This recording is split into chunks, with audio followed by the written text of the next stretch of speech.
اور دعا کرتے ہیں کہ اللہ رب العزت قرآن پاک سے ہم سب کو سچا تعلق نصیب فرمائے اور قرآن کریم کو اس دنیا میں ہم سب کے لیے عزت کا اور آخرت میں شفاعت کا ذریعہ بنائے۔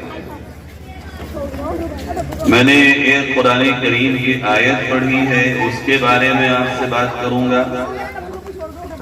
ایک حدیث پڑھی ہے جس کے دو پہلو ہیں، ان دونوں پہلوؤں پر بات کروں گا۔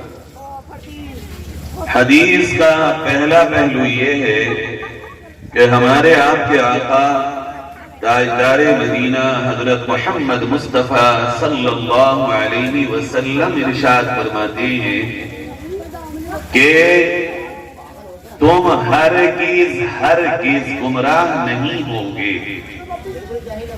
جب تک کہ تمہارے پاس اللہ کی کتاب قرآن ہو اور میری یعنی نبی کریم صلی اللہ علیہ وسلم کی سنت۔ یہ تین پہلو ہیں، پہلا پہلو ہے قرآن اور دوسرا ہے نبی کریم صلی اللہ علیہ وسلم کی سنت، اور تیسری بات جو مجھے آپ سے کرنی ہے وہ اس آیت کی روشنی میں جو میں نے آپ کے سامنے پڑھی۔ آئیے قرآن کریم کے تعلق سے ہم بات کرتے ہیں۔ تو سب سے پہلی بات جو کہ ہم اور آپ سب جانتے ہیں وہ یہ ہے کہ ہر وہ بندہ جو لا الہ الا اللہ محمد الرسول اللہ پڑھتا ہے وہ اس بات کا یقین رکھتا ہے کہ یہ قرآن اللہ کی کتاب ہے۔ ہمارا آپ کا بھی یقین یہی ہے، اور اس بات پر ایمان لاتا ہے کہ اس میں جو کچھ اللہ نے کہا اس میں کہیں بھی ایک بات حق ہے، سچ ہے، 100% درست ہے، کوئی شک کی بھی گنجائش نہیں۔ اس بات پر ایمان لانا یہ قرآن کے ساتھ ہر ایمان والے کا پہلا درجہ اور پہلا حق ہے کہ وہ دل سے ایمان لائے اس بات پر کہ یہ کلام کس کا ہے؟ قرآن کلام، بولیے سب لوگ، اللہ کا کلام، اور اللہ کا کلام بالکل سچا ہے، کوئی شک اور شبہ نہیں، بالکل پیور بات ہے، اللہ کی بات ہے، اس میں کوئی ملاوٹ نہیں، کسی طرح کی کوئی بات کسی اور کی داخل نہیں کی گئی۔ یہ ہمارا آپ کا ایمان ہونا چاہیے۔ الحمدللہ ہم سمجھتے ہیں جتنا مجمع یہاں بیٹھا ہے سب کا ایمان ہے یہ۔ دوسرا تعلق قرآن سے یہ ہو کہ قرآن کو پڑھنا سیکھا جائے، خواہ عمر کوئی بھی ہو، کسی بھی عمر کے حصے میں ہو، مگر ہمارا قرآن کے ساتھ دوسرے نمبر کا جو تعلق ہے وہ یہ ہونا چاہیے کہ ہم قرآن کو پڑھنا سیکھیں باضابطہ۔ ایسا نہ ہو جو بچپن میں پڑھ لیا وہی چل رہی کہانی ابھی تک، 10 سورتوں سے 11 نہ ہو اور انہیں صحیح یاد نہ ہو۔ یہ قرآن کا دوسرا حق بھی ہے اور ہمارے تعلق کا دوسرا پائیدان ہے۔ اس کو یوں سمجھیے جیسے الف با تا سا جیم ہا اور آخر میں یا تک یہ حروف ہیں۔ بیٹے ادھر آنا، آگے اچھا جلدی سے انہیں اٹھا کے لاؤ پیچھے والا، آئی میرا بچہ شاباش، یہ عالم حافظ بنے گا بھائی، آپ کو بیٹھا بھی جی آج بیٹھا، شاباش۔ اب تم بولے جاؤ میں اٹھائے جاؤں گا، صحیح ہے۔ جیسے الف سے لے کر کے یا تک کے حروف ہیں، سمجھنا میری بات، سمجھ میں آ رہی؟ ہاں سمجھیے بات۔ اسی میں ایک حرف ہے تا، ایک ہے سین، ایک ہے سواد، کہنے میں سا سین سواد سب ایک سے، لیکن الگ الگ ہیں۔ سین کے معنی الگ، صاد سے لفظ بنے گا تو معنی الگ، تا سے لفظ بنے گا تو معنی الگ۔ اگر یہ تینوں کو الگ الگ نہیں پڑھا اور اس کو پڑھنا نہیں سیکھا اور اس کو سیکھے بغیر تینوں کو ایک کر کے قرآن کی تلاوت کر لی تو بجائے ثواب کے گناہ ہوئے۔ اسی طرح ایک حرف ہے زا، ایک ہے دال، ایک ہے وا جسے زوئی کہتے ہیں اپنے یہاں، کیا ہے وا، اور ایک ہے ضاد، چاروں الگ الگ۔ لیکن اگر کسی ایسے حافظ سے پڑھ لیا آپ نے جنہوں نے چاروں کو ایک ہی مشین میں پیس دیا، زا زال ضاد وا، تو لفظ الگ بھی معنی بھی تو الگ ہوگا ان کا۔ جب چاروں کو ایک سا پڑھو گے اور اس کو صحیح طریقے پر نہیں پڑھو گے تو بجائے پڑھنے پہ ثواب کے اللہ تعالیٰ گناہ دے گا۔ ایسے ہی اور بھی حروف تا وا کا نکالتے ہیں ہم لوگ، پڑھنا سیکھنا تجوید کے ساتھ، صحیح حروف کی ادائیگی کے ساتھ، یہ قرآن کا ہمارے اوپر دوسرا حق اور قرآن کے ساتھ تعلق کا دوسرا درجہ ہے۔ اب لوگوں سے کہتے ہیں بھئی قرآن سیکھو، پڑھو قرآن، کہ عمر نکل گئی، شرم آ رہی ہے، تو بھائی یہ بتاؤ یہ تمہارے یہاں جو موبائل چل رہے ہیں اسے بچپن میں سیکھا تھا تم نے؟ پہلے تو آیا تھا 1121 نوکیا کا وہی سیکھا، پھر نوکیا کا کیمرے والا سیکھا چلانا، پھر سمسنگ کا آ گیا تو وہ سیکھا، اور اب آئی فون سیکھا جس نے کچھ نہ پڑھا ہو وہ بھی آئی فون چلا رہا ہے، یہ سیکھ لیا۔ پہلے ہل چلاتے تھے، ٹریکٹر سیکھا، کار سیکھی، پہلے ترازو میں یوں تولتے تھے، اب الیکٹرونک والا بھی چلانا سیکھ لیا۔ پہلے کھیتیاں دیسی کھاد سے ہوا کرتی تھی، اب یوریا ڈالنا اور ڈایا ڈالنا بھی سیکھ لیا۔ پہلے کہائیاں ہوتی تھی بیلوں سے، اب ہیرو اور کینٹیمیٹر بلکہ رولر آ گیا وہ بھی سیکھ لیا، بھوسے کی مشینیں بھی سیکھ لی۔ تو یہ بتاؤ قیامت میں جب جاؤ گے اور اللہ کہے گا میرا قرآن صحیح پڑھ کے کیوں نہ آئے، اللہ ٹائم نہ تھا ہمارے پاس، او اللہ کے بندے یہ بتا تیرا رب تجھ سے یہ نہ پوچھے گا دنیا کے لیے ٹائم، دنیا کی ہر چیز کو تو نے سیکھا، اگر نہ سیکھا تو میرے اتارے ہوئے قرآن کو نہ سیکھا۔ آج کتنے افسوس کی بات ہے، آپ گاؤں میں جائزہ لو، ہر 100 میں سے 60 چہروں ڈر کے کہیں ایسا نہ ہو 90 نکل آئے ہیں، حقیقت میں 90 کی تعداد، 100 میں سے 60 مسلمان وہ ہیں جنہیں صحیح طریقے پر ہر حرف کی ادائیگی کے ساتھ قرآن میں سورۃ الفاتحہ بھی پڑھنا نہیں آتا، الحمد شریف بھی نہیں آتا، اور پڑھتے بھی نہیں، سیکھتے بھی نہیں۔ اور کوئی اگر ان کے گھر چلا جائے کہ آ جاؤ ہم قرآن سکھانا چاہتے ہیں، وہ کہتے ہیں نا بھائی قرآن نہیں سیکھ لیں گے، ہمیں بہت پتا پہلے سے، تمہیں سب پتا، ہمیں تم کیا ہے بتانے، ہم پہلے سے جانے۔ ایسی ہی اگر بات ہوتی تو دنیا تو سب جانتی تھی بھائی، پھر اللہ نے اپنے نبی کو، صحابہ کو، اولیاء کرام کو کیوں بھیجا، انہوں نے کیوں قربانیاں دی، کیوں انہوں نے جگہ جگہ قرآن کی یہ مکتب مدرسے کھولے، اور کیوں اللہ نے مسجدیں بنائی، سب کو ہی پتا تھا، پتا کسے نہیں تھا اور کون نہیں جانتا۔ لیکن جب اللہ تعالیٰ اپنی نماز پڑھوانے ہمیں 5 بار روزانہ اذان دلواتا ہے تو سوچو اس کے بعد کی تو سب چیزیں وہ ہیں جو بار بار یاد ہی دلانا پڑے۔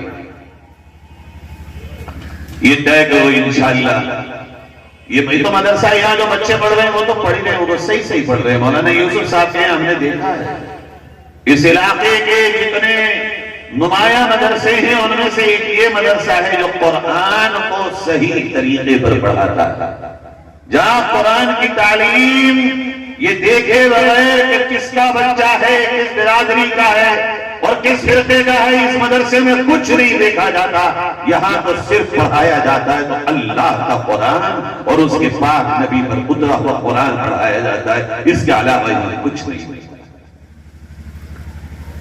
لیکن اس کے ساتھ ساتھ میری اور آپ کی بھی تو ذمہ داری ہے کہ ہم نے اپنے بچوں کو تو پڑھایا ہے، ہم بھی تو بڑے ہیں، بچہ اپنی قبر میں سوئے گا، ہم اپنی قبر میں سوئیں گے، ہمیں اپنا حساب دینا ہے، بچے کو اپنا حساب دینا ہے۔ اس لیے میرے بزرگوں، اپنے آپ بھی قرآن کی صحیح طریقے سے پڑھنے کی محنت کرو، اور خاص طور پر وہ جو ہمارے ہوم منسٹر ہیں گھر میں، بیویاں، ہماری رفیق حیات، جن کے لیے ہم نے کوئی بندوبست قرآن سیکھنے کا نہیں کیا، لے چولہا، لے کھانا دے ناشتہ، لے کپڑوں کی مشین سکھانا پھرے، انہیں ایسا بنا دیا کہ انہیں فرصت ہی نہ ملی۔ بھائیوں، انہیں بھی تو جنت چاہیے، انہیں بھی قرآن آنا چاہیے۔ جس طرح اپنے بچوں کو قرآن پڑھانے کی فکر کرتے ہیں ہم، اسی طرح اپنی فکر کریں، اور اسی طرح اپنی بیویوں کی اور اپنی بچیوں کی فکر کریں، برابر فکر ہونا چاہیے۔ اب بتاؤ، چلو تمہارے بچوں نے اور تم نے پڑھ لیا مگر بیوی نے نہ پڑھا، اور جنت میں تم تو ہو اوپر کے خانوں میں اور بیوی ہو نیچے کے خانے میں، اچھے لگو گے الگ الگ؟ یہاں تو بڑھے بوڑھیوں کو کمرہ ایک چاہیے اور وہاں الگ الگ، تو برابر محنت کرو، تم بھی پڑھنا سیکھو، بیویوں کو بھی پڑھنا سکھاؤ۔ پہلے دور میں یہ ہوتا تھا، شادی ہو جاتی تھی اور جب دلہن آتی تھی تو دلہن آنے کے چند دنوں کے بعد میں نے دیہات کے کئی لوگوں سے سنا کہ ہماری بیوی نے قرآن اچھا نہ پڑھا تھا، تو اللہ کے شکر سے ہم نے قرآن صحیح کر کے پڑھا دیا۔ اب تو خدا کا کرم یوں ہی ادا کر لو کہ اب تو ہم ہی پڑھ رہے ہیں ان سے، انہیں کہاں پڑھا رہے ہیں قرآن۔ عجیب بات یہ ہے، ہم گاؤں والے، اب شہر والوں کو چھوڑو، ہم گاؤں والوں کا حال یہ ہے کہ رات کو کم سے کم 1 گھنٹے کی دوا بن گئی ہے، 1 گھنٹے سے کم نمازی اور حاجی میں نہ دیکھ رہا ہے اس کو۔ بڑے سے بڑا دیندار بھی رات کو 1 گھنٹہ جب تک ویڈیو نہ سن لے گا کسی کی، اور جب تک نیوز نہ سن لے گا اس کے چین سے نیند نہ آنے کی، 1 گھنٹہ 1.5 گھنٹہ اسے کتنی آسانی سے دیکھتے ہو۔ اچھا چلو اسی میں دیکھ کے قرآن صحیح کر لو، یوٹیوب پہ بہت سے قاری قرآن صحیح کراتے ہوئے ملیں گے، آوازیں صحیح کراتے ہوئے، حروف صحیح کراتے ہوئے، اسی کا استعمال کر لو اگر گاؤں میں نہ صحیح کر سکے ہم۔ بہرحال اگر قرآن کے ساتھ عزت پانی ہے اور قیامت میں اسے اپنا سفارشی بنانا ہے تو ہمیں اور آپ کو قرآن صحیح طریقے پر پڑھنے کی کوشش کرنا پڑے گی۔ اگر ہم نہ کریں گے تو کون کرے گا؟ ہم ہی تو اللہ کو ماننے والے، ہم ہی نبی کے ماننے والے، ہم ہی ان کا کلمہ پڑھنے والے، اور ہمیں قرآن صحیح پڑھنا نہ آتا ہو تو یہ بتاؤ، انگلش میڈیم کا بچہ اگر انگلش نہ بولتا ہو تو کون بولے گا؟ اگر کارپینٹر لکڑی کاٹ کے نہ جوڑ پائے گا تو کون جوڑے گا؟ جس کا جو کام ہے وہی کرے گا تو کام ہوگا۔ نبی کے غلام ہم، اللہ کو ماننے والے ہم، تو اللہ کے قرآن کو بھی صحیح طریقے سے پڑھنے والے بھی ہم ہوں۔ ہمیں ہر ایک کو صحیح قرآن پڑھنا آنا چاہیے، کریں گے بھائی انشاءاللہ۔ یہ فکر مت کرنا کہ بوڑھے ہو گئے، طے کر لو پڑھنا ہے، آج پڑھنا شروع کرو گے، کل موت ہوگی۔ خدا کی قسم جب قبر سے اٹھو گے اس محنت کی برکت سے صحیح قرآن پڑھتے ہوئے اٹھو گے۔ کوشش کرنے والا، اس کا مسئلہ یوں ہی ہے کہ جیسے کوئی حج کو چلا ہو، راستے میں موت آ گئی ہو، قیامت میں حاجی اٹھے گا۔ ایسے قرآن کا مسئلہ ہے، قرآن صحیح طریقے سے پڑھنے کے لیے جس نے محنت شروع کر دی ہو، اگر اس کی موت آ گئی تو قیامت میں صحیح قرآن پڑھتا ہوا اٹھے گا۔ اللہ تو طاقتور ہے، اس کے پاس تو ساری قدرت ہے، وہ چاہے تو ماں کی پیٹ میں بچے کو حافظ بنا دے، کیا بڑی بات ہے اس کے لیے؟ جب قبر سے بندہ اٹھے گا اس کے لیے کیا بڑی بات ہے کہ وہ پڑھتا ہوا قرآن پڑھتا۔ نبی نے فرمایا جب تک گمراہ نہیں ہوں گے جب تک قرآن تمہارے پاس ہوگا۔ یہ ہے قرآن کے پاس ہونے کا دوسرا درجہ۔ فرمایا تیسرا، قرآن کے ساتھ ہمارا تعلق کیسا ہو؟ تیسرا تعلق یہ ہو، روزانہ خواہ وہ مولوی ہو، مفتی ہو، قاری ہو، حافظ ہو، حاجی ہو، نمازی ہو، زکات دینے والا ہو یا مجھ جیسا کوئی بیٹھنے والا ہو، ہر ایک مسلمان روزانہ قرآن کی جتنی ہو سکتی ہو تلاوت پر عادت بنائے روزانہ۔ میں بڑے درد کے ساتھ آپ سے کہتا ہوں، اپنے گاؤں کا جائزہ لو، قصبے والوں اپنے محلوں کا جائزہ لو، شہر والوں تم اپنے محلوں کا جائزہ لو۔ 4 5 مہینے تمہارے گھروں میں کئی لوگوں کو گزر گئے ہوں گے جن کے ہاتھوں میں قرآن نہیں ہے، چھوا بھی نہیں ہوگا قرآن۔ مسجدوں میں قرآن کی رکھی ہوئی بیٹیاں، ان کے پاروں کو چھوئے ہوئے تمہیں کتنے دن گزر گئے؟ سوچو اور غور کرو۔ جس قرآن کے پڑھنے کی عادت اللہ کے نبی نے صحابہ کو صبح و شام دلوائی، جس قرآن کو اولیاء کرام نے صبح و شام پڑھا، آج اسی قرآن کو ہم نے بھلا دیا۔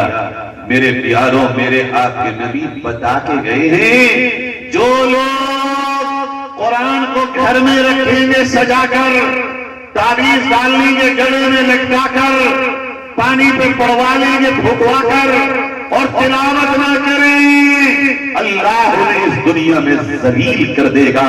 ہاں، وہ پانی پہ پڑوا بھی رہے ہوں، وہ دم بھی کروا رہے ہوں، مگر روزانہ قرآن کی تلاوت بھی کر رہے ہوں، اللہ انہیں عزت عطا فرمائے گا۔ لیکن ہمارے یہاں تلاوت کا معمول ختم ہو گیا۔ کتنے افسوس کی بات ہے، جیسے یہ جسم ہے، مت کھلاؤ کھانا، کمزور نہیں ہوگا، ویکنیس نہیں آئے گی، باڈی ویک نہیں ہو جائے گی، چل نہیں پاؤ گے ڈنڈے پکڑ کے بھی میرے پیاروں، کھانا پانی چھوڑو گے، جسم کمزور، یہاں تک کہ ایک وقت آئے گا کہ جسم مر جائے گا۔ جس طرح جسم کا کھانا، یہ روٹی، یہ پانی، یہ ٹھنڈا، یہ میٹھا، یہ کھٹا، یہ چاول، یہ آٹا، یہ چٹنی کا سامان، یہ پھل، یہ تمام چیزیں جو اللہ نے ہمارے جسم کے لیے پیدا کی ہیں، انہیں نہ کھاؤ تو جسم مر جائے گا۔ ایسے ہی جسم کے اندر جو آتما ہے، جو روح ہے، اس کا بھی ایک کھانا ہے، اگر اسے نہ دو گے تو یہ مردہ ہو جائے گا۔ پوائنٹ سمجھو، جسم کائے سے بنا؟ کائے سے بنا حاجی جی؟ مٹی سے، مٹی سے نا۔ اللہ نے مٹی کے بنے ہوئے جسم کو ہر چیز مٹی سے پیدا کر دی ہے یا نہیں؟ اناج کائے سے، پھل کائے سے، پانی کائے سے، سب زمین سے۔ جو جسم بنا مٹی سے، اس کی غذا کائے سے نکلی؟ بولو بھائی، مٹی سے۔ اور روح مٹی سے نہیں بنی، روح آسمان سے آئی ہے۔ اللہ نے اس کی غذا اور اس کا کھانا بھی آسمان سے اتارا، اور اس کا کھانا اور غذا ہے قرآن۔ کھاتے ہو، اس روح کو کھلاتے ہو۔ روح جب تک جسم کمزور ہوگا تو چلو گے نہیں، اور جب روح کمزور ہوگی تو پروردگار سے تعلق کمزور ہوگا، نبی سے تعلق کمزور ہوگا، اور جس کا تعلق اللہ سے اور اس کے نبی سے کمزور ہوگا، وہ زمانے میں بالکل بے حیثیت ہو جائے گا۔ پھر کوئی اسے پوچھنے والا نہیں ہوگا۔ چند وہاں مار دیے جائیں گے، چند کہیں اور مار دیے جائیں گے، کوئی کسی کو بچانے والا نہیں۔ میرے پیاروں، جو کام اللہ نے نبی کو بھیجنے کے مقاصد میں سے بتایا ہو، فرمائے 21 پارے کے پہلی صفحے پر پہلی آیت، سنیے اور توجہ سے سنیے، کیا بات ہے یہ جو ہم نے چھوڑ دو۔ فرمایا اللہ نے اپنے نبی سے، تاجدار مدینہ سے، اُتْلُ مَا أُوحِيَ إِلَيْكَ مِنَ الْكِتَابِ، اے میرے حبیب، جو قرآن میں نے آپ پر نازل کیا، آپ بھی اس کی تلاوت فرمائیے۔ پھر فرمایا میں نے اپنے محمد کو 4 کاموں کے لیے بھیجا۔ کتنے کاموں کے لیے؟ 4 کاموں کے لیے بھیجا۔ ان میں سے ایک کام، یتلو علیہم آیاتی ایک کام یہ ہے کہ وہ قرآن کی آیتوں کی تلاوت کرتے ہیں. جو کام نبی نے کیا قرآن کی تلاوت، آج وہ ہم نے چھوڑا ہے. یہ قرآن کا تیسرا تعلق ہے ہمارے ساتھ جو کمزور ہو گیا. اور نبی نے فرما دیا قرآن سے کمزور تعلق تمہیں دنیا میں ان اللہ یرفع بہذا الکتاب اقواما ویضع بہ آخرین، تمہیں دنیا میں قرآن سے کمزور تعلق ذلیل کر دے گا اور پھر تم گمراہی کے راستے پہ چلے جاؤ گے. میرے بھائیوں، اگلی بات جو کہنے چلا ہوں مجھے یقین ہے کہ آپ اس کو دل پہ لکھ لیں. جانتے ہیں قرآن کی تلاوت کا کیا معاملہ ہے؟ فرمایا حدیث پاک میں نبی کریم صلی اللہ علیہ وسلم نے کبھی کبھی اللہ تعالیٰ کچھ بستی والوں کے گناہوں سے ناراض ہو جاتا ہے اور فیصلہ کر لیتا ہے کہ اب ان پہ عذاب کو نازل کرنا ہے. فرشتوں کو جب یہ پتہ چلتا ہے تو وہ کانپنے لگتے ہیں. وَتُسَلِّمُ الْمَلَائِكَةُ وہ اللہ کے سامنے منانے لگتے ہیں اللہ عذاب کو نازل مت کریے، یہ تیرے بندے ہیں، یہ تیرے نبی کی امت ہیں، یہ گنہگار ہیں، معاف کر دیجئے اللہ عذاب مت بھیجیے. اللہ فرشتوں کے منانے سے بھی اپنے فیصلے کو نہیں ٹالا. فَإِذَا نَظَرَ إِلَىٰ حَمَلَةِ الْقُرْآنِ تَمْلَأُ رِضًا، اللہ رب العزت کی نظر کرم کچھ ایسے لوگوں پر پڑتی ہے جو قرآن پڑھ رہے ہوتے ہیں، پڑھا رہے ہوتے ہیں، تلاوت کر رہے ہوتے ہیں، سمجھا رہے ہوتے ہیں، سمجھ رہے ہوتے ہیں، قرآن کے کام میں لگے ہوتے ہیں.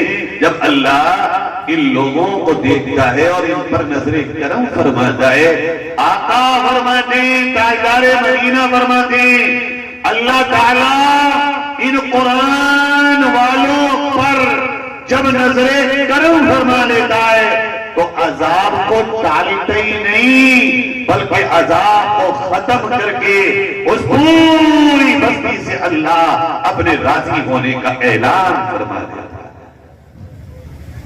کیا پتہ چلا؟ یہ جو گناہوں کے باوجود عذاب نہیں آتا، یہ جو نمازیں چھوڑنے کے بعد بھی اللہ کی پکڑ نہیں آ رہی، یہ جو زکات نہ دینے کے بعد بھی اللہ کی پکڑ نہیں آئی، یہ جو حج فرض ہونے کے بعد بھی حج ادا نہ کرنے پہ اللہ کی پکڑ نہیں آئی، یہ سود لینے کے بعد بھی اللہ کی پکڑ نہیں آئی، یہ آپس میں لڑنے اور جھگڑنے کے بعد بھی اللہ کا عذاب نہیں آیا. یقین کرو، یقین کر لو کہ یہ صرف ان قرآن پڑھنے والوں کا صدقہ ہے، ورنہ جلا کر کے راکھ کر دی جاتی ہے امت. یہ نبی فرما رہے ہیں. اب اگر کوئی شخص چاہے میرا گھر عذاب سے بچے تو وہ قرآن پڑھے. صبح کو سب کو لے کے بیٹھو کہ قرآن پڑھو، ایک آیت پڑھو، ایک رکوع پڑھو، ایک صفحہ پڑھو، مگر روزانہ اپنے گھر میں قرآن کی تلاوت کرو. نماز پڑھنے تم جاؤ اور بیوی سے یہ کہہ کہ مت جانا ہوں تو چائے تیار چاہیے، میری عادت ہے پھر وہی چائے پینے کی، نہ یہ کہہ کے جانا کہ بیگم میں نماز پڑھ کے 20 منٹ قرآن پڑھ کے آؤں گا، تم بھی نماز پڑھ کے قرآن پڑھ لینا. چائے ارے یہ تو دیر سے ملے گی تب بھی چلے گا، مگر میرے دن کا آغاز اگر اللہ کے قرآن سے نہ ہوا تو پورا دن میرا برکتوں سے خالی رہ گیا.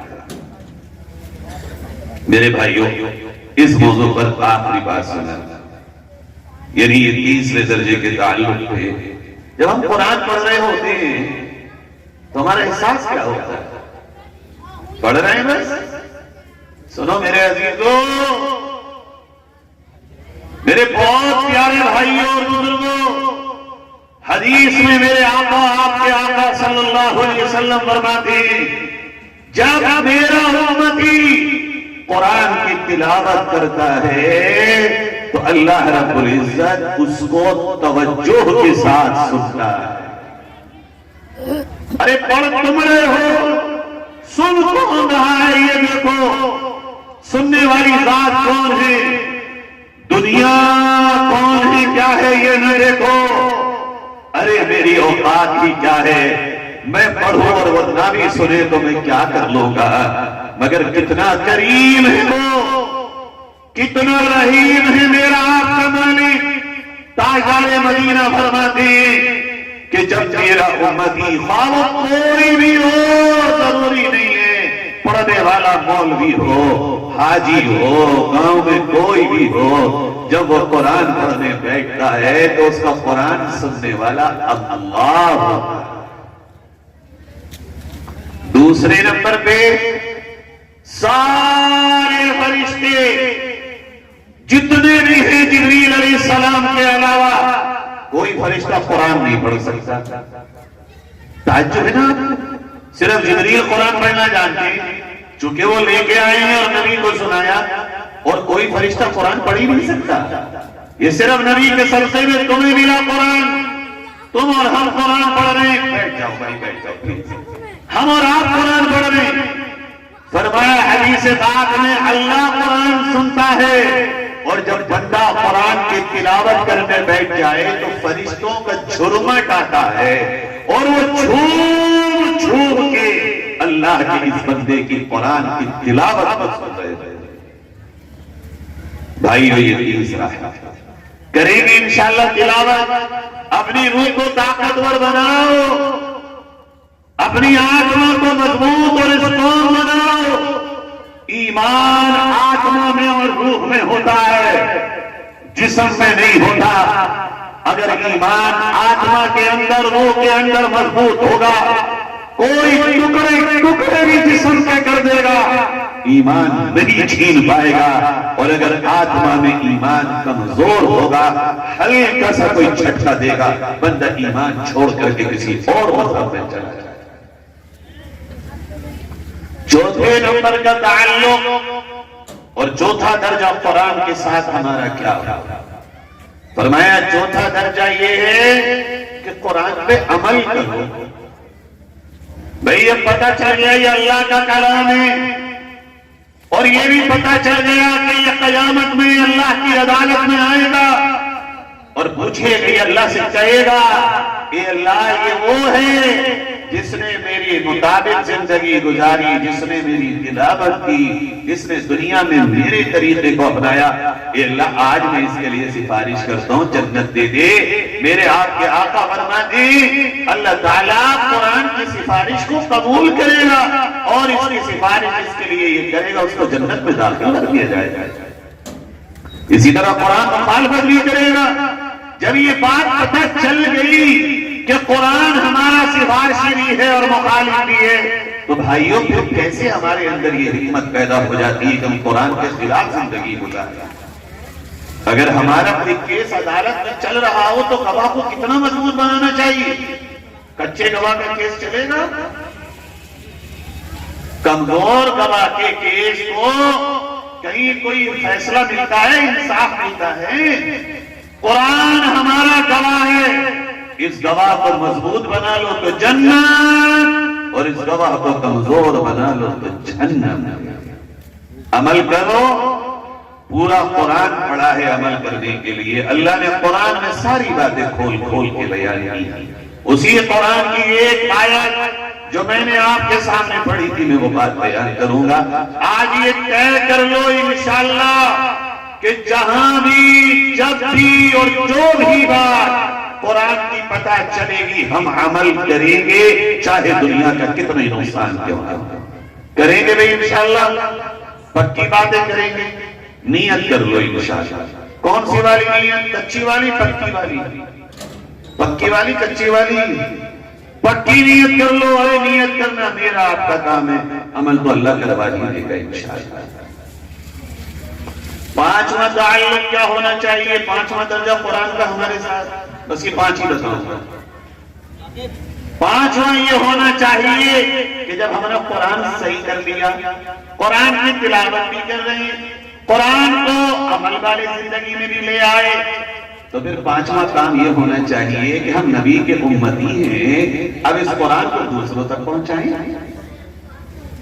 یہ دین ہمارے نبی نے، یہ قرآن ہمارے نبی نے صحابہ نے اولیاء کرام تک پہنچایا، انہوں نے ہم تک پہنچایا، ہم پہ بھی لازم ہے کہ ہم دوسروں تک پہنچائیں۔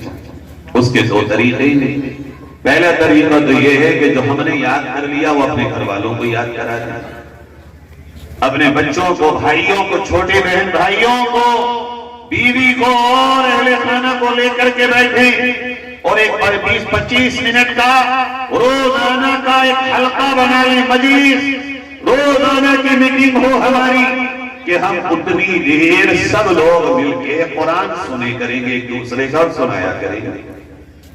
دوسرا طریقہ قرآن کو دوسروں تک پہنچانے کا یہ ہے کہ ہم اپنا مال اور اپنا وقت ان مدرسوں میں خرچ کریں، چونکہ یہ بھی قرآن کو پڑھا رہے ہیں اور دوسروں تک قرآن پہنچا رہے ہیں، تو ہمیں ان کے ساتھ لگ جانا چاہیے، اپنا مال لے کر، خواہ مزدور ہو، کھیت والے ہو، اللہ نے جتنی جس کو حیثیت دی ہے وہ ان بچوں پہ خرچ کرے، تو انشاءاللہ یہ 5واں تعلق بھی آپ کا قرآن سے قائم ہو جائے گا۔ دیکھو اس انتظار میں مت رہو کہ مولوی آئے گا، امام آئے گا تو پیسے دو گے، ضرورت میری اور آپ کی ہے قرآن سے تعلق کی۔ مجھے آپ کو پڑے گا کل قیامت میں قرآن سے واسطہ، قرآن میرا اور آپ کا گواہ ہے، مجھے اور آپ کو چل کر کے ان مدرسوں میں آنا چاہیے اور اپنے آپ سے دینا چاہیے۔ چھپا ہوا صدقہ، چھپا ہوا صدقہ جو دانے ہاتھ سے دو، الٹے ہاتھ کو پتہ نہ چلے اور چپ چاپ دے کے چلے جاؤ، اس صدقے کی اتنی بڑی طاقت ہے۔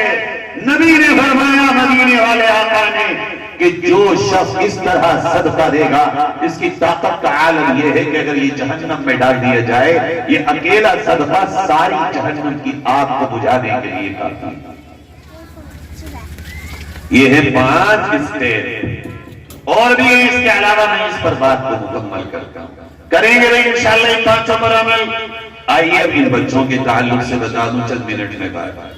یہ جو مدرسے میں قرآن پڑھاتے ہیں اور جو یہ حافظ بنتے ہیں، یہ پڑھانے والے لوگ اور یہ پڑھنے والے لوگ کیا ہیں؟ کیا ہے ان کا مقام؟ آؤ نبی کی چوکھٹ پہ اور انہیں کے در پہ چلو اور پوچھو، آقا آپ ہی بتا دیجئے، بتاتے ہیں میرے آپ کے آقا صلی اللہ علیہ وسلم، جو یہ قرآن پڑھانے والے ہیں اور یہ پڑھنے والے ہیں، اللہ کے نزدیک ان کی حیثیت یہ ہے کہ ایک قرآن نہ پڑھنے والا پوری رات سجدے میں سر رکھ کے اللہ کے سامنے روئے، اللہ یہ دے دے، اللہ یہ دے دے، اللہ یہ دے دے، اللہ یہ دے دے، مالک یہ دے دے، پروردگار یہ دے دے۔ فرمایا میرے آپ کے نبی نے پوری رات، یہ مفہوم ہے ترجمہ میں، پوری رات جو بندہ سجدے میں سر رکھ کے اللہ سے مانگے گا، اللہ قرآن پڑھنے، پڑھانے، سمجھنے، سمجھانے اور قرآن کی خدمت میں جو بھی جڑے ہوں اور مشغول ہوں، اللہ ان کو مانگنے والے سے بھی اچھا، اعلیٰ، افضل، عمدہ، بہتر بن مانگے عطا فرمائے۔ یہ ہے اسٹیٹس، ہے کوئی مقام ایسا؟ حاجی حج میں عرفات میں مانگ رہا ہو، عرفات میں ہاتھ اٹھائے ہوئے ہو، اور ایک بندہ ہو قاری ہو اور قرآن پڑھانے والوں اور اپنے بچوں کو مدرسوں میں بھیجنے والے پیاروں، دیکھو یہ ہے مقام۔ ایک بندہ عرفات کے میدان میں ہاتھ اٹھا کے دعا مانگ رہا ہو، ایک بندہ کعبے کی چوکھٹ پہ اپنی جھولی پھیلا کے مانگ رہا ہو، اور ایک بندہ قرآن پڑھنے میں لگا ہو، رات اس سے بھی اعلیٰ اور افضل بغیر مانگے اس قرآن پڑھنے پڑھانے والے کو عطا فرماتا۔ یہ میرے آپ کے نبی نے بتایا، میں نہیں کہہ رہا ہوں۔ یہ ہے اسٹیٹس ان بچوں کا اور ان پڑھانے والوں کا۔ پھر فرمایا بھائی چلو، جو دنیا تو جیسی گزر رہی ہے، زندگی 2 دن کی ہو یا کہ ہو 100 سال کی گزر جائے، کاندے پہ ہو کملی یا کہ ہو سال گزر جائے گی، اگر امیروں کی بڑی قبال گزر جائے گی تو غریبوں کی بھی بہرحال گزر جائے گی، گزرے گی، سب کی گزرے گی، ان کی بھی گزرے گی، ان کی بھی گزرے گی۔ مگر پتہ قبر کا کیا مسئلہ ہے؟ بڑی خطرناک جگہ ہے، آج تک کچھ نہ گیا قبر میں کسی کے ساتھ، بڑے شوق سے بنائے تھے اپنے گھر، بڑی تمناؤں سے لایا تھا کاریں، بڑی امیدوں سے خریدے تھے فرنیچر، بڑے اپنی پسند سے لایا تھا کھانوں سے کپڑے کٹوا کر، اور اپنی ہی پسند کے درزی سے سلوائے تھے اس نے۔ ہائے ظالم زمانہ، جیسے ہی وہ مرا اس کے جسم سے دنیا والوں نے کپڑے بھی کاٹ کے نکال لیے اور ساتھ اس کے کچھ بھی تو نہ جانے۔ وہ ماں، وہ باپ جو یہ کہتا تھا تیرے بغیر رات میں نیند نہ آتی، وہ ماں جو رات کو جاگتی تھی کہ تو جب تک نہ آئے میری آنکھیں نہیں لگتی، وہ بھائی جو کہتے تھے بھیا بہت دن ہو گئے آئے نہیں ہو، آ جاؤ، آج جنازہ ہے تو کوئی بھائی کہنے والا نہیں، کوئی لال کہنے والا نہیں۔ آج سارے رشتے ختم، سارے ناطے ختم، جو یہ کہتے تھے بہت دنوں میں آئے ہو رک جاؤ کہیں چلے جانا، آج سب کی ایک ہی زبان اٹھ گئی۔ آج نہ یہ کسی کا چاچا ہے، نہ تاؤ ہے، نہ ماموں ہے، نہ خالو، نہ پھوپھا، نہ بھائی، نہ بیٹا، آج سب کی نگاہ میں اگر یہ ہے تو ایک جنازہ، اور ہر ایک یہ کہہ رہا ہے وقت ہوا، اٹھاؤ میاں جلدی کرو، سب کو اپنے اپنے گھر جاتا۔ یہ ہے اس دنیا کی، یہ ہے تعلق، یہ ہے دنیا۔ سارے ختم ہو گئے، آج ہمارے لیے کسی کے دل میں کوئی جگہ نہ رہی۔ کل تو تم ہم سے کہتے تھے تمہارے لیے جان دے دیں گے، آج تم بھی آئے ہو ہمارے جنازے میں، دنیا کی باتیں کر رہے ہو۔ آج تم میں سے کسی کو توفیق نہ ہوئی مسجد میں جا کے ہماری مغفرت کی دعا کر دو۔ آج وہ بھی دوست آیا جو کہتا تھا یار آجا، رات بھر جاگ کے تیرے لیے میں باتیں کرنے کے لیے اپنی قربان کروں گا۔ آج وہ دوست بھی بیٹھا ہے مگر موبائل دیکھ رہا ہے، وہ بھی اٹھا کے ہاتھ مغفرت کی دعا نہیں مانگتا۔ یہ ہے دنیا، نہ کوئی آیا تھا نہ کوئی گیا ہے، آج گیا ہے تو صرف ایک اکیلا بندہ اپنے کپڑوں کے اور اپنا سامان سب چھوڑ کے گیا ہے، رکھ دیا ہے اسے۔ دنیا میں ہر ایک کو فکر تھی، بچہ بیٹا، لائٹ کا انتظام، پنکھوں کا انتظام، انویٹر کا انتظام، جنریٹر کا انتظام، سولر کا انتظام، موم بتی کا انتظام، ہائے گرمی بڑھ رہی ہے ہاتھی کا پنکھا دے دو رہا نہ جاتا۔ آج کیا ہوا؟ پٹرے رکھتے وقت دنیا کہہ رہی ہے چھری نہ رہ جائے، جگہ نہ رہ جائے، بند کرو، چادر ڈال دو، مٹی ڈال دو، کوئی دیکھنے نہ پائے۔ آج یہ کوئی کہنے والا نہیں کہ اندھیرا ہو جائے، ہائے کیا ہوگا اس کے ساتھ؟ یہی تو بھائیو سبق ہے میرے آپ کے لیے۔ بندہ جب قبر میں جائے گا چند دن لگیں گے، قبر اس کو کھا جائے گی، ہڈیاں بھی نہ ملیں گی۔ دیکھ لو قبریں کھود رہی، کتنی قبریں کھود رہی ہیں، قبروں میں تو کھود رہی نہیں اور کھود رہی ہیں۔ 5-10 سال کے بعد دوسری قبر میت اسی میں رکھی جاتی۔ کہاں گیا گوشت؟ کہاں گیا تیرا چوڑا چہرہ اور حسین اور جمیل چہرہ؟ کہاں گئی تیری وہ کلاڑیاں جنہیں تو سوچتا تھا؟ کہاں گئی تیری وہ مسکراہٹ؟ کہاں گیا تیرا وہ سینے کی ہڈیاں؟ سبھی تو ختم ہو گئی، سب کچھ ختم۔ فرمایا میرے آپ کے آقا صلی اللہ علیہ وسلم نے، سمجھے قرآن والے، خاص طور پر ہم سب جو اسٹیج والے ہیں، سب سے پہلے میں اس کا مخاطب ہوں۔ نبی نے فرمایا جب یہ قرآن والے قبر میں رکھے جاتے ہیں تو اللہ براہ راست قبر کو خطاب کرتا ہے اور حکم دیتا ہے، اور کیا فرماتا ہے؟ یا قبر لا تأکلی لحمہ، اے قبر یہ میرا آیا ہے بندہ، اس کے جسم کو نہ چھونا، اس کے جسم کو نہ کھانا، اس کے جسم کو نہ کھانا۔ قبر اللہ کو جواب دیتی ہے یا رب کیف آکل لحمہ وکلامک فی جوفہ، اے میرے اللہ کیسے تیرے اس بندے کے جسم کو کھا لوں، اس کے سینے میں تو تیرا قرآن موجود ہے۔ قرآن والے کی قبر بھی حال، کاش کے قرآن والے قرآن پر عمل کریں۔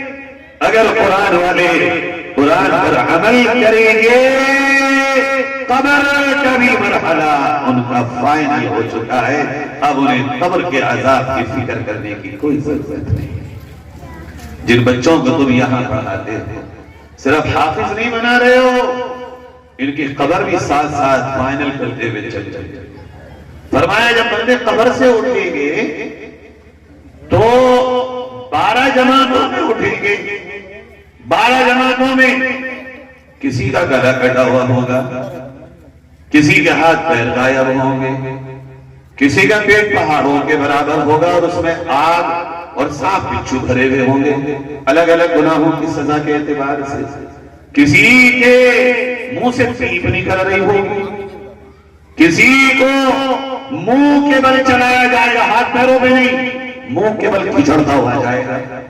کوئی ایسا ہوگا کہ اس کے دانت بیلوں کے سینگ کے برابر ہوں گے، ہونٹ اس کی رانوں پہ پڑے ہوں گے۔ کوئی ایسا ہوگا کہ اس کے جسم میں کوڑ کا مرض لگ جائے گا اور قبر سے اٹھے گا تو اس کا جسم کٹ کٹ کے گر رہا ہوگا۔ کوئی ایسا اٹھے گا قبر سے کہ اس کے جسم سے غلاظت نکل رہی ہوگی، اور فرمائے انہی میں 12ویں جماعت اٹھے گی۔ 12ویں جماعت میں 2 لوگ ہوں گے، ایک وہ جنہوں نے اپنی زندگی کو نبی کے طریقے پہ گزارا ہوگا، ان کے چہرے کے 14ویں رات کے چاند سے زیادہ چمک رہے تھے، اور جگہ جگہ پر ان سے کہا جا رہا ہوگا طوبیٰ لکم، مبارک ہو مبارک ہو مبارک ہو، آؤ جنت تمہارا استقبال کرتی ہے، اس کا پہلا پڑاؤ ہے عرش کا سایہ، اس میں اپنا مقام لو اور اللہ کی نعمت سے مزے اٹھاؤ۔ اس میں دوسری جماعت ہوگی قرآن کے حافظوں کی، قرآن کے عالموں کی، مفتیوں کی اور قاریوں کی۔ فرمایا حدیث پاک میں جب یہ قرآن والے قبر سے اٹھیں گے، اللہ فرمائے گا میرے وہ بندے جو دنیا میں قرآن والے تھے اٹھو، مگر قرآن پڑھتے ہوئے اٹھو، اٹھو قرآن پڑھتے ہوئے اٹھو اور پڑھتے چلے جاؤ، پڑھتے چلے جاؤ، اور یہ تمہارے لیے جنت کے دروازے کھلے، چلو جنت میں، جہاں تمہارا قرآن پورا ہوگا وہی تمہاری جنت میں ٹھکانہ ہوگا۔ یہ ہے قرآن۔ اور پھر اس موضوع پر آخری صرف 2 روایتیں سنا کے بات کو جلدی سے مکمل کر دوں۔ فرمایا میرے بھائیوں، نبی کریم صلی اللہ علیہ وسلم، جنت میں ایک نہر ہے، حافظ جی کو کیا ملے گا؟ آج کل ہم میں سے ہر ایک کی فکر یہ ہے کہ بچوں کے لیے کم سے کم ایک کمرہ تو بنائی دوں، بھئی کچھ نہ کروں تو گھر تو بنائی دوں، صبح شام رات دن اسی تگودو میں، اسی فکر میں ہر آدمی کہ بس بچوں کو اچھا دیکھوں، بچے میرے ایسے ہوں کہ میرے بات پریشانی نہ ہو، ان کے لیے اتنا کر جاؤں۔ بڑی بھول ہے، کتنے لوگوں کو ہم نے دیکھا ہے 500 گز میں لوگوں نے گھر بنائے بچوں کے، اور جیسے وہ مرے اور ان کا انتقال ہوا، چند سالوں کے بعد بچوں نے گھر بیچ دیا، الگ الگ بٹوارے کر لیے، بنایا کسی اور نے، گھر رہ کوئی اور رہا تھا۔ میں آپ کو گھر کا کمرہ نہیں، آج آپ کے بچوں کے لیے محل بتانے آیا ہوں، کمرہ نہیں۔ دنیا میں جو ان کے مقدر میں ہے وہ ملے گا، مگر جو تم کموا سکتے ہو وہ محل بتاتا ہوں آپ کو۔ فرمایا نبی صلی اللہ علیہ وسلم نے جنت میں ایک نہر ہے جس کا نام ہے ریان۔ کیا نام ہے؟ یاد کر لو سب لوگ، بولو بھائی کیا نام ہے؟ سب لوگ بولیے کیا نام ہے؟ ریان۔ بچوں کیا نام ہے؟ اللہ نے اس پہ ایک شہر بسایا جس کا نام ہے مرجان۔ مرجان کیا نام ہے؟